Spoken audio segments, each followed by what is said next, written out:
اور کہا اس نے کہ جو ان دونوں میں سے نجات پا چکا تھا، وَذَّكَرَ بَعْدَ أُمَّةٍ، اور اس نے یاد کیا، اس کو یاد آیا ایک مدت کے بعد، انا انبئکم بتأویلہ، میں تم کو بتاؤں گا اس کی حقیقت، فارسلون، تو تم مجھے بھیجو، یعنی یوسف کے پاس بھیجو۔ اقول قولی ھذا واستغفر اللہ لی ولکم۔ کافی حد تک کلیئر ہو گیا آج ٹیکسٹ سے کہ ان کا سے مورل ویلیوز ان کی بہت ہی خراب گری تھی۔ گری بہت- کوئی شک نہیں۔ ایک تو ایک بیہائنڈ دا سین ایک کرائم ہوتا ہے، جی۔ اور ایک ایکسٹرا میرٹل ریلیشن شپ ہے، اور ایک ایسا ہے کہ جس میں آپ مجلس میں بیٹھے ہیں اور پھر بھی آپ ہٹ درمی میں ہے کہ میں اس کو مجبور کروں گا۔ سو مطلب دس از some thing which is like کہیں پر بھی اس کی جتنی بھی مذمت کی جائے کم تھی۔ اور اس میں ایک فیکٹر یہ بھی ہے کہ ایک طبقہ ایسا تھا کہ جو پسا ہوا تھا غلاموں کا، چنانچہ ان کے بارے میں اس ایلیٹ کلاس کے ہاں کسی قسم کی کوئی پریشانی، کوئی تردد، کوئی شرم نہیں تھی کہ ان کے ساتھ زیادتی ہو۔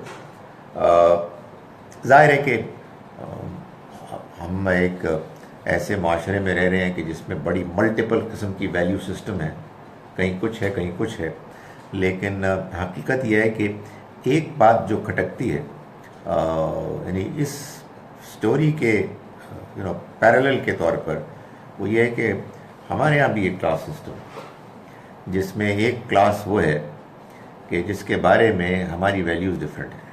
ہمارے اپنے ملازم انہیں کی بات کریں، ایبسولوٹلی یہ سچی بات ہے کہ بہت پریشانی کی بات ہے۔ اس کا کیا کیا جائے کچھ سمجھ میں نہیں آتی۔ یعنی آپ تمیز سے بات کرتے ہیں ٹھیک ہے، آپ کبھی کبھی مدد کر دیتے ہیں وہ بھی ٹھیک ہے، but the fact of the matter is کہ وہ ایک دوسرے پلانٹ کے لوگ ہیں، ہم دوسرے پلانٹ کے لوگ ہیں، اور یہ کیا چکر ہے، اس کو کیسے ٹھیک کیا جائے گا، آئی ڈونٹ نو۔ میرا یہ خیال ہے کہ ظاہر ہے کہ ایک تو ہمارے معاشرے میں بہت اچھی چیز یہ ہو رہی ہے کہیں کہ ایسے لوگوں کے بچوں کو بھی تعلیم مل رہی ہے، وہ تعلیم کہ جو جب وہ پالیں گے تو پھر اس کی امید ہے کہ وہ معاشرے میں اپنا ایک معیار، ایک مقام پالیں گے۔ مگر یہ تو ایک پہلو ہے نا، اس میں تو ہمارا کوئی کمال نہیں ہے۔ سو یہ ہے اصل میں یہ ایک ایسی چیز ہے کہ جو الگ سے وری کرنے والی بات ہے۔ میں اس کو اس طرح سے دیکھتا ہوں کہ ہم جب بھی مثال کے طور پر کلاس وغیرہ ہوتی ہے تو ہمارے ساتھ وہ لوگ نہیں ہوتے، فار سیورل ریزنس، پرابلی وہ سمجھ بھی نہیں پاتے ہیں، پرابلی ہم پسند نہیں کرتے، آئی ڈونٹ نو۔ مگر ظاہر ہے کہ ہمارا دین ہم کو جو تعلیمات دیتا ہے اس میں اس کی کوئی گنجائش نہیں، اور ہمارے جو دور اول میں اس کا کوئی امکان نہیں تھا۔ یہ Sir, I look at it from a different angle also. انسان بیسکلی اس کی جو انہیرنٹ انسٹنکٹس ہیں، اچھی بھی اور بری بھی، وہ کوئی چینج نہیں ہوئی ہے۔ اور جس سوسائٹی کا آپ ذکر کر رہے ہیں کہ ایسے وہ بھی پیرلل چلتے ہیں، جی جی ساتھ ساتھ، جی کہ ہیومن سائیکی ویسی ہی ہے جس کا بھی ذکر ہے، جو ہم اپنی سوسائٹی میں بھی دیکھ رہے ہیں، اور اس کے ساتھ ساتھ ایک طبقہ وہ بھی ہے جو نالجبل ہے، جو اس کا کاؤنٹر ہے، کبھی وہ زیادہ حاوی ہو جاتا ہے، کبھی یہ حاوی ہو جاتے ہیں۔ Maybe this is all. یہ ٹھیک ہے، لیکن دیکھیں ایسا تو ہوتا ہے، اور یہ بھی اللہ کی طرف سے ایک آپ سمجھیں کہ نظام چل رہا ہے، مگر while they are weak, poor, and they belong to a different class, ہمارا کیا ایٹیچیوڈ ہونا چاہیے نہیں سمجھ میں آتی آنیسٹلی. میں آئی ایم ایٹ لاس. مجھے نہیں کہ ان کے وہ کون سے بیسک رائٹس ہیں کم سے کم جو ان کی اور ہم برابر ہوں. ہمارے ہاسپٹل کے وارڈز بھی جو اگر آپ دیکھیں تو جنرل وارڈ اور ہے, سیمی پرائیویٹ اور ہے, ایگزیکٹو فلورز اور ہیں. ہر چیز کے اندر ہم نے کیا ہوا ہے. ہمارے اسکول سسٹمز بالکل فرق ہیں. آپ کوئی نام لے لیں, ہماری گروسری شاپس اور ہیں, ان کی اور ہیں. تو ہم ایک جگہ تو رہتے ہیں ایک گھر میں, لیکن جب ہمارا کوارٹر کے اندر جا کے اس کی ڈائمینشنز دیکھیں, جو ڈی ایچ اے نے جو بائی لاز بنایا ہے اس کے اندر کھڑکی کی گنجائش نہیں ہے وہاں پر. اس کے اندر وہ ایک روشن دان ہو سکتا ہے لیکن ایک کھڑکی نہیں ہو سکتی. اس کا دروازہ 2.5-2.5 فٹ سے چوڑا نہیں ہو سکتا. تو یہ ہمارے بائی لاز ہیں. اس ملک میں ابھی بھی جو میں جب فخر محسوس کرتے ہیں ادارے میں جب ان کی تنخواہ کیلکولیٹ کرتا ہوں نا تو دماغ جو ہے نا اڑنے لگتا ہے آنیسٹلی. اس کو ڈیوائڈ کریں 30 سے, کیا چکر ہے یار. انفارچونیٹلی ہمارے بچے جو جوتے پسند کرتے ہیں ان کی قیمت لٹرلی جو برانڈڈ چیزیں ہیں ان کی ہمارے نوکروں کی تنخواہ سے کم ہوتی. شرم آتی ہے ان کو یہ کہتے ہیں بچوں خدا کے لیے خوف کھاؤ, یہ تم جو چیز پسند کر رہے ہو یہ کہاں اسی جو تنخواہ نہیں ہے تمہارے ڈرائیور کی. دیٹ مینس کہ آزمائش ہو رہی ہے جن کے پاس ہے ان کی. او یہ آپ کچھ فرما رہی ہیں نہیں کریں. ایک صاحب کا میں کراچی میں ابھی گیا تو وہ ظاہر ہے کہ یہ تو ایک ڈارک پکچر ہے, اس میں آنیسٹلی وری کرنے کی ضرورت ہے. ہم اوائڈ کرتے ہیں, میں بھی اوائڈ کرتا ہوں. جب کبھی خیال آتا ہے تو پریشانی ہوتی ہے, مگر لوگ ظاہر ہے اس کے لیے کچھ نہ کچھ کرتے بھی رہتے ہیں. مثال کے طور پر ایک صاحب نے یہ بتایا کہ ایسے ہی, یعنی not that he was boosting of, ویسے ہی کہ کبھی کبھی میں یہ جو لڑکے ہوتے ہیں نا مانگنے والے, ان کو پکڑ کے ونس ان اے وائل میں کہیں میکڈونلڈ یا وہ لے جاتا ہوں, پھر بیٹھ کے یار یہ کھائیں, اور پھر کہتا ہوں کہ یار جو آرڈر کرنے کا, تو وہ بتاتے ہیں کہ لڑکے کہتے ہیں کہ کوک بھی آرڈر کر سکتے ہیں, کر لو یار. سو آنیسٹلی ان کی جو ظاہر اپنی خواہشات ہیں, لیکن اس میں وہ بڑا وہ جو ابھی ریسنٹلی آیا وہ رزق این جی او جو ہے بریلینٹ. سو ہمارے بچے ہیں جی, مطلب we are proud of them. بالکل ہمارے انسٹیٹیوٹس کے لمس کے ایل ایس سی کے بچے ہیں, so they are doing wonderful job. اور میرا خیال ہے کہ یہ لپ سروس بھی ضروری ہے. کم از کم ایٹ لیسٹ یہ چیز رہے کہ نہیں یار یہ اصل میں مسئلہ ہے, اس کو ٹھیک ہونا ہے. You never know. تو وہی والی بات جو یہاں اصل میں یہاں سے بات شروع ہوئی نا کہ حضرت یوسف کا اس سوسائٹی میں لیول کچھ اور تھا, تو ان کو ایکسپلائٹ کیا گیا, ان کے بارے میں فیصلہ کیا گیا, اور وہ جو میم صاحب تھیں وہ سب کچھ غلط کام کرنے کے باوجود وہ ان کا ان کو بلیم نہیں دیا, ایکسیپٹیبل تھا جی. تو یہی ہے نا وہ ڈبل سٹینڈرڈز کہ جن سے کہ بچنے کی ضرورت ہے. اور میں تو آنیسٹلی یہ سمجھتا ہوں یہ جو طبقہ ہے جن کی ہم بات کر رہے ہیں, ظاہر ہے کہ اخلاقی طور پر پھر یہ کمزور بھی ہوتے ہیں. And honestly I don't know, مجھے خیال آتا ہے کہ یہ جو جھوٹ بوٹ بولتے ہیں نا, انشاءاللہ ان کی اتنی پکڑ نہیں ہوگی, ان کے لیے ایک مجبوری ہے. سر وہ میرے خیال میں بالکل ان کا جس کو ہم کہتے ہیں انوائرمنٹ جو ہے, ان کی نالج اور ان کا انوائرمنٹ, اللہ ان کو اس حساب سے ہی دیکھے گا. لا یکلف اللہ نفسا الا وسعها. جو وسعت ہے ان کی اور ہماری پکڑ زیادہ ہے, ان کی کم ہے. وہ کبھی وہ کام کرنے والی جو خاتون ہے ہمارے یہاں, وہ پتہ لگتا ہے کہ ایک دن بہت بیمار ہو گئی ہیں اور وہ نہیں آئی, اور اگلے دن بالکل فٹ ہو جاتی ہیں اور آ جاتی ہیں. تو میں دل میں کہتا ہوں یار ویل ڈن یار, ٹھیک ہے, تینوں ہوتے کوئی چھٹی ملنی نہیں تھی.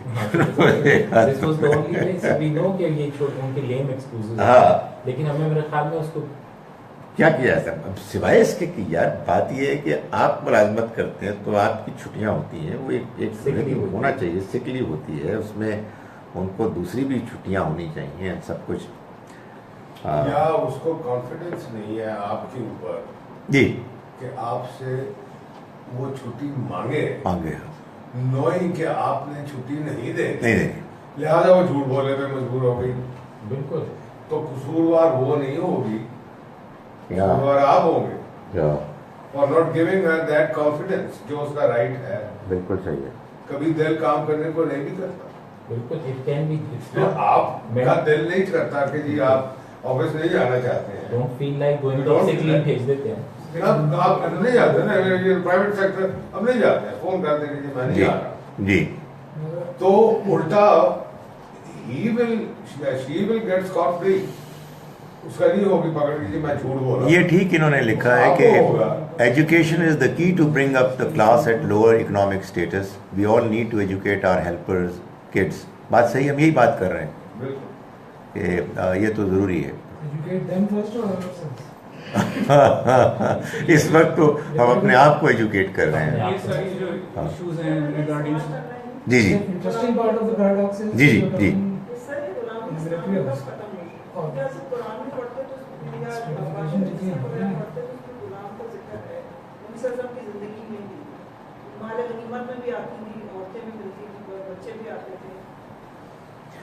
آپ نے سوال یہ کیا ہے کہ غلامی اسلام میں کب ختم ہوئی.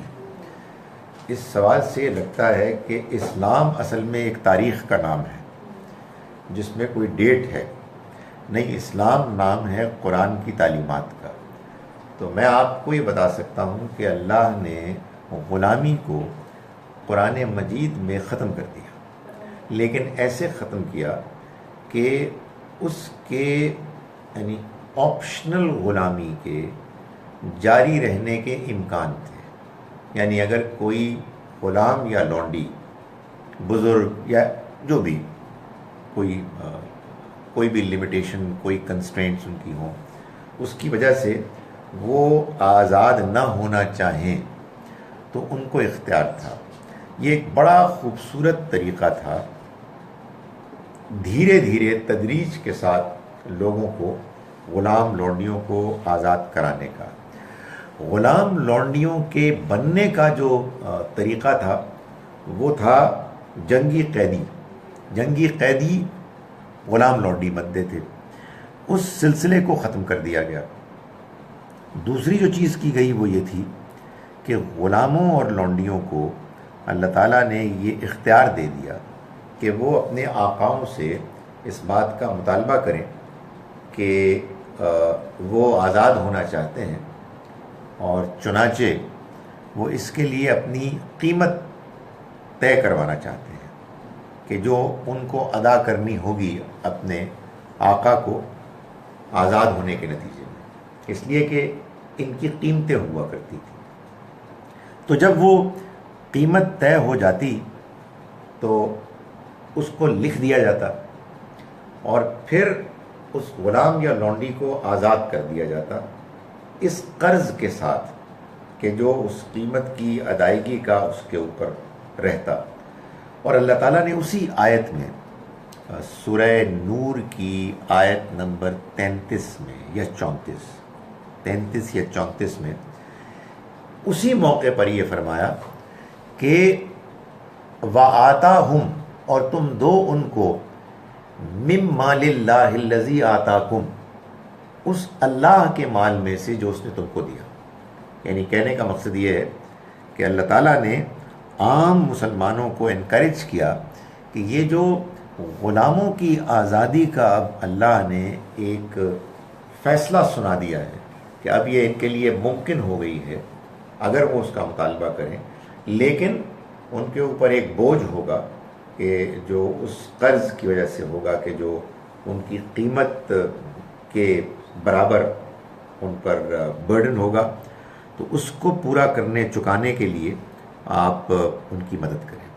تو اب جب کہ اللہ کے قانون میں یہ دونوں باتیں آ گئیں, اس کے بعد اگر غلامی مسلمانوں کے ہاں جاری رہی تو اس کی یا تو وجہ یہ ہو سکتی ہے کہ ابھی بھی کچھ غلام ایسے تھے یا لونڈیاں ایسی تھیں کہ جو اپنے اختیار سے اپنے آپ کو آزاد نہیں کر رہی تھیں. دوسری وجہ یہ ہو سکتی ہے کہ اللہ نے تو یہ بات بیان فرما دی, بعض لوگوں کو یہ بات سمجھ میں نہیں آئی. لوگ سمجھتے ہیں کہ خدا نے اپنا قانون بیان بھی کر دیا اور وہ قانون ہر جگہ لوگوں کو پہنچ بھی گیا اور ان کو سمجھ بھی آ گیا. نہیں، کوئی ضروری نہیں. ہو سکتا ہے کہ بعض لوگ اس بارے میں واضح ہی نہ ہوں. اور تیسری وجہ یہ بھی ہو سکتی ہے کہ بعض لوگوں نے دھاندلی کی. جیسے معلوم ہوتا ہے کہ ہمارے ہاں بعد کے بادشاہوں میں تو ان کے محلات میں حرم ایک الگ سے چلتے تھے، اور بعض اوقات تو معلوم ہوتا تھا کہ جو ان کی اولاد ہے وہ بھی وہیں سے ہوا کرتی تھی. تو ظاہر ہے کہ میں لوگوں کو یہ کہتا ہوں کہ جو تاریخ مسلمانوں کی ہے کہ جو صحابہ کرام کے بعد کے ہیں وہ تو مسلمان ہیں، بس ہماری طرح کے مسلمان ہیں، اور ان کے تمام معاملات کو قرآن اور سنت اور حدیث کی روشنی میں دیکھا جائے گا. صحابہ کرام کے معاملات میں بھی یہ دیکھیں گے کہ جہاں کہیں ان میں آپس میں اختلاف ہے تو کون سی بات ہے کہ جو زیادہ دین کے مطابق نظر آتی ہے. ان کے بارے میں آنے والی انفارمیشن کو بھی ہم کرٹیکلی دیکھیں گے. ظاہر ہے کہ جب ہم حدیث کے بارے میں یہ رویہ اختیار کریں گے کہ ہم کوئی چیز قرآن سنت اور حدیث اور کامن سینس کے خلاف اگر دیکھیں گے تو ہم بہت کیئرفل ہوں گے. تو اس لیے ایک گزارش یہ ہے کہ غلامی کس دن ختم ہوئی. ہو سکتا ہے کہ اس کا صحیح جواب یہ ہو کہ بس ریسنٹلی ختم ہوئی پریکٹیکلی، لیکن ریسنٹلی تو پھر ایسے ہی لگتا ہے کہ جب خلافت ختم ہوئی ہاں تو اس کے ساتھ ٹرکش خلافت کے ساتھ جو بھی ہمیں لیٹلی پتہ چل گیا ارم سلطان کی وجہ سے کیا حالات تھے. سر پہلے تو یہ دیکھیں غلامی ہے کیا؟ میں تو سمجھتا ہوں غلامی ختم نہیں ہوئی ہے.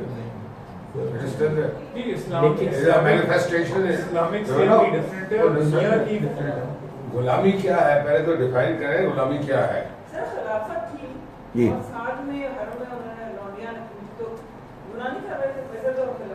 اصل میں دیکھیں یہ بھی ایک بڑی دلچسپ بات ہے کہ ہم خلافت ایسے بولتے ہیں جیسے کہ یہ بھی دین کا کوئی حکم ہے اور دین کا ایک نظام ہے.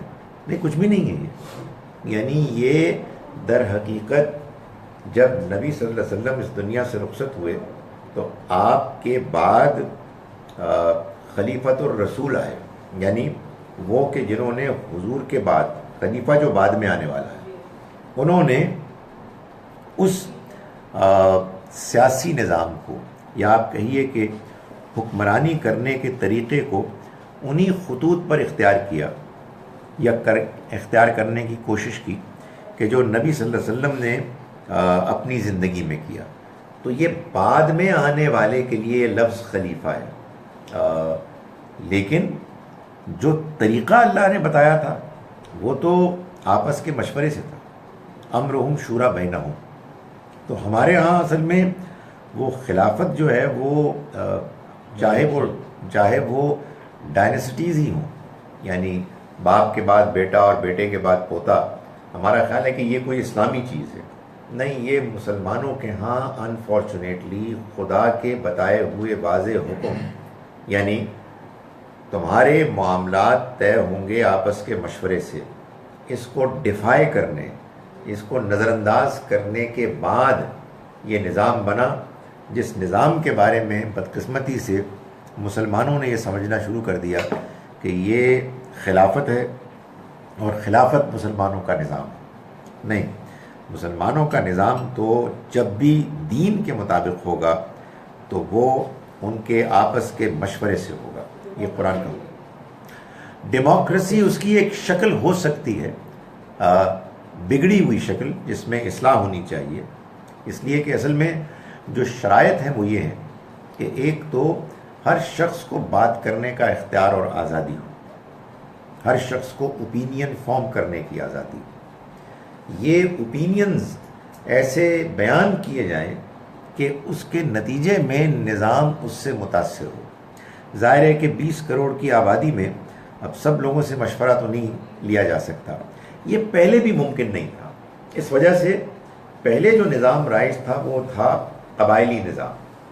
ایک قبیلہ ہوتا تھا کہ جو پھر اپنے اندر ایک مشورے کا سسٹم رکھتا تھا، اور قبیلے ٹو قبیلے، قبیلہ ٹو قبیلہ یہ بات معلوم ہوتی تھی کہ کون سا دوسرے کے مقابلے میں مضبوط ہے یا زیادہ اس کی فالوئنگ ہے. تو چنانچہ یہی اصول تھا کہ جس کو پیش نظر رکھتے ہوئے نبی اکرم صلی اللہ علیہ وسلم نے اپنی دنیا سے رخصت ہونے سے پہلے مسلمانوں کو یہ فرمایا کہ الائمۃ من قریش، یعنی اقتدار قریش کے کو منتقل ہوگا. قریش کے لوگ ہیں کہ جو فیصلہ کریں گے کہ کون ہے ان میں سے کہ جو اس نظام کو چلائے.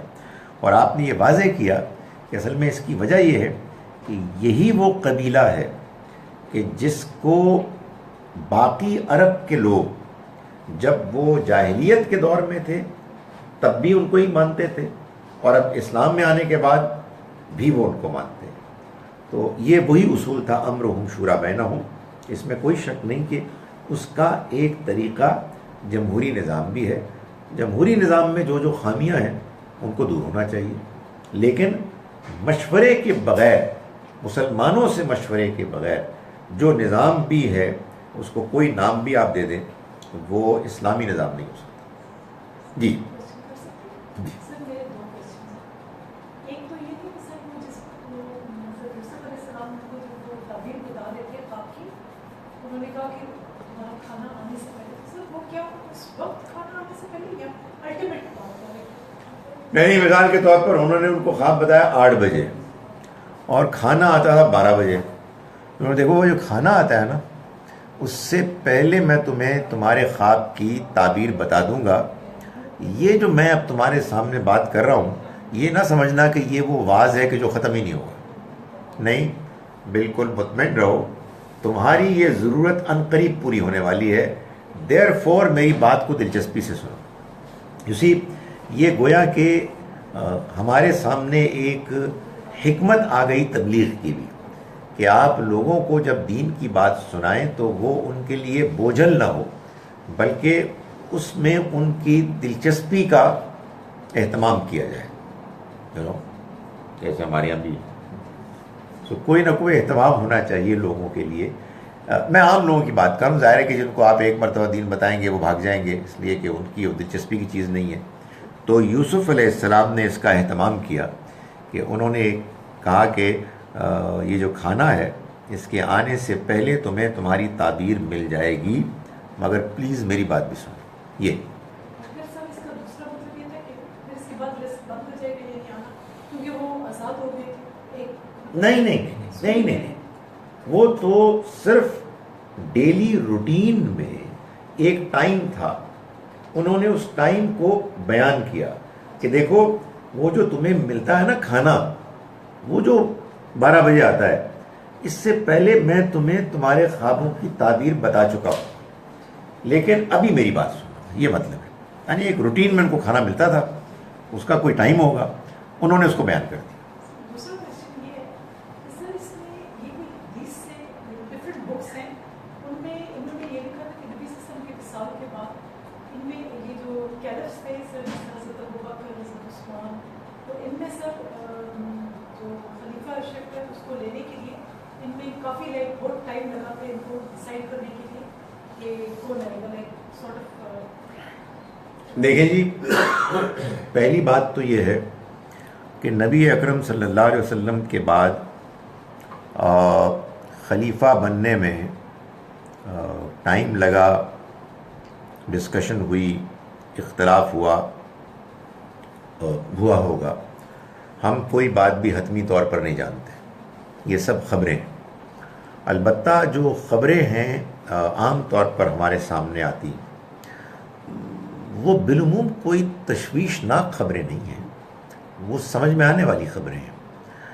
اللہ کے پیغمبر صلی اللہ علیہ وسلم کی زندگی میں ایک بہت بڑی تبدیلی آ چکی تھی.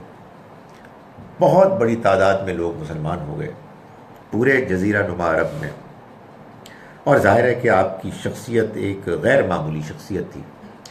آپ کے انتقال کی خبر پھیل گئی. ظاہر ہے کہ جو ایمان لائے تھے لوگ سارے کے سارے پختہ مسلمان تو نہیں تھے. بعض لوگ محض اسلام کے روب کی وجہ سے آ گئے تھے، بعض لوگ ابھی کچے تھے. تو اس کا بڑا خدشہ تھا کہ اگر یہ بات طے نہ ہوتی کہ اب اللہ کے پیغمبر کے بعد کون ہے کہ جو مسلمانوں کا ایسا سربراہ ہے جس پر سب مسلمانوں کو اعتماد ہے اور وہ ان کے ماتحت رہتے ہوئے نظام کو سپورٹ کریں گے. اگر یہ کلیئر اعلان نہ ہوتا تو ہر نیا گھنٹہ ٹینشن، انسرٹنٹی اور پوٹینشل حملے کے ڈینجر میں وہ گزرتا. اس لیے میں سمجھتا ہوں کہ یہ جو کچھ ہوا یہ بالکل ٹھیک ہوا. آبویسلی اگر لوگوں کو خیال تھا، اوس و خزرج کے لوگوں کو، یعنی انصار کو، کہ یہ ان کا رائٹ ہے، تو بالکل ان کے پاس ایک رائٹ تھا کہ وہ اس کو ڈسکس کرتے. جب دین نے کہا ہے کہ معاملات آپس کے مشورے سے ہوں گے تو مشورہ کرنا کون سی غلط بات ہے؟ مشورے میں تقریریں ہوں گی، تقریریں ذرا مضبوط بھی ہو سکتی ہیں، زوردار، اس میں کیا پرابلم ہے؟ لیکن جو ہی یہ بات سامنے آئی، یعنی سو گوز دی انفارمیشن، کہ یاد کرایا گیا کہ نبی صلی اللہ علیہ وسلم اپنی زندگی میں یہ فیصلہ کر کے گئے تھے کہ یہ تو قریش کو ملے گا. وہ پھر انصاریوں کو بھی یہ بات یاد آ گئی کہ نہیں یہ بات ٹھیک ہے، ہمیں یاد آ گیا. تو پھر اس کے بعد اگلا سوال یہ تھا کہ قریش میں سے کون؟ تو ظاہر ہے کہ یہ ہمارے ہاں ایٹیکیٹ بھی یہ سکھائے گئے ہیں اور طریقہ بھی یہی ہے کسر نفسی کا، کہ جو بندہ سب سے زیادہ پرومیننٹ ہوتا ہے وہ کہے نہیں یار آپ کر لیں. تو حضرت ابوبکر نے حضرت عمر کو یعنی کے بارے میں کہا، تو حضرت عمر نے کہا سوال ہی پیدا نہیں ہوتا. مطلب یہ دس از some thing which is unthinkable کہ ابوبکر موجود ہوں اور عمر مسلمانوں پر حکمرانی کرے. اور یہ بات آنیسٹلی بڑی کلیئر تھی. ابو بکر رضی اللہ عنہ کی شخصیت، آپ کا معیار، آپ کا لیول جو تھا، اس میں کسی کو کوئی شبہ نہیں تھا. یعنی he was the natural choice. اس میں کسی کو اختلاف کرنے کا حق ہے، اس لیے کہ یہ کوئی قرآن میں بیان کی ہوئی چیز نہیں ہے. بھائی نبی صلی اللہ علیہ وسلم کرنے کو کیا کر سکتے تھے؟ دیکھیں حضور نے ایک لیگسی چھوڑنی تھی مشورے کی کہ لوگ خود انتخاب کریں، ورنہ وہ ہوتا جو انفارچونیٹلی بعد میں ہوا. لیکن آپ کی ویسا نہیں، آپ نے بہترین لیگسی چھوڑی. میں جا رہا ہوں مگر میں کوئی نام لیے بغیر جا رہا ہوں. البتہ جب میں بیمار پڑا ہوں تو ابو بکر نے نماز پڑھانی. جب میرے بغیر حج ہوا ہے تو اس حج کو لیڈ ابو بکر نے کیا. تو یہ کافی تھا. اگر کسی اور کو کوئی اور اس کے علاوہ خیال ہوتا ہے، they have a right to say, مگر بس اتنا ہی اتنا کہ دین میں اس کی گنجائش ہے. حضرت علی کے بارے میں جو بات سب سے زیادہ نمایاں کہی جاتی ہے وہ تو اصل میں وہ اعلان ہے. ہاں ان کی ایبسنس ایک تو مجلس اس میں موجود نہیں تھے. نہیں میں وہ بات کر رہا ہوں، اس سے پہلے جو تھی نا وہ غدیر قوم والی جو روایت اپنا پیغمبر یا رسول بنا کے بھیجا جاتا ہے، اس میں اس والے حج کے موقع پہ جس میں سیدنا ابو بکر صدیق جو حج کے امیر ہیں، تو اس میں ایک وہ کہتے ہیں سب وہی بات ہے آپ کی کہ اس کے اوپر اختلاف، اگر ہسٹری کو دیکھ کر اگر کوئی ہمارا کوئی بھائی ہم سے اس چیز میں اختلاف رکھتا ہے تو یہ اختلافی مسئلہ اسی طرح ہی سمجھنا چاہیے کہ یہ ایک ہسٹوریکل پرسپیکٹیو میں دیکھنا چاہیے. یہ کوئی دین نہیں ہے، یہ کوئی دین نہیں تھا کہ اس کو بیان اس طرح کیا جائے کہ اس کے بعد انہی کو آنا تھا اور اس کے بعد اسی کو آنا تھا اور سکسیشن. یہ بالکل ممکن ہے کہ کوئی مسلمان یہ سمجھے اور اس کو جسٹیفائڈ سمجھے کہ حضرت علی کو پہلا خلیفہ ہونا چاہیے تھا. یہ بالکل ٹھیک ہے اگر کوئی آدمی یہ سمجھے کہ حضرت علی کو اس بات کا احساس تھا. یہاں تک کوئی پرابلم نہیں ہے.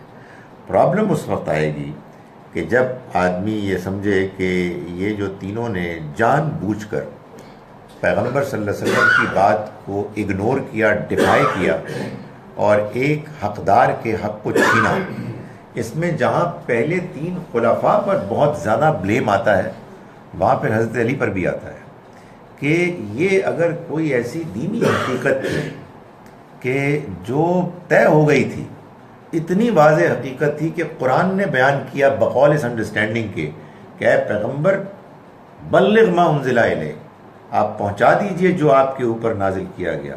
اگر آپ نے ایسا نہ کیا، نہ پہنچایا، تو آپ نے رسالت کا حق ادا نہیں کیا. اگر یہ اتنی سیریس حقیقت تھی کہ جس کے لیے نبی صلی اللہ علیہ وسلم نے تمام مسلمانوں کے جمع غفیر میں حضرت علی کا ہاتھ پکڑ کر یہ اعلان کیا، تو حضرت علی کو ہم جانتے ہیں کہ وہ بہت بہادر انسان تھے، اور وہ پھر کسی مصلحت کے بغیر اس دین کے اس بہت بڑے حق کو، اصول کو امپلیمنٹ کرنے کے لیے وہ جان دے دیتے.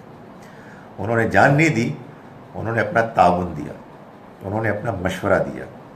وہ ان 3 مسلمانوں کے حکمران جو ان سے پہلے بنے ان کے ساتھ شانہ بشانہ رہے. تو لیکن بہرحال اس کے باوجود اگر کسی کو اختلاف کرنا ہے ان کو اس کا حق ہے، مگر میں نے گزارش کی کہ تمیز کے دائرے میں یہ بات کیے بغیر کہ یہ غلط ہے وہ فلاں.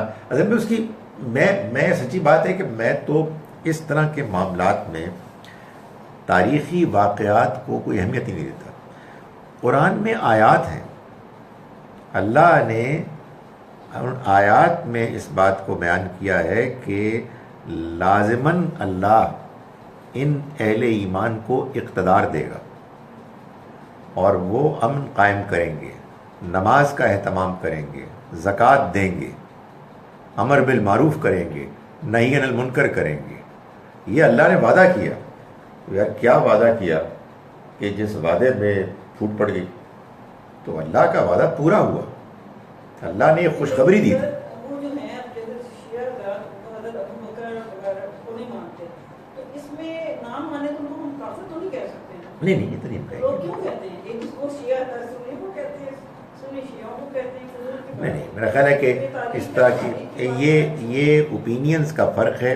ہم اس اوپینین کو کمزور سمجھتے ہیں، اپنی اوپینین کو صحیح سمجھتے ہیں، لیکن دوسروں کو دوسری اوپینین فارم کرنے کی اجازت دیتے ہیں.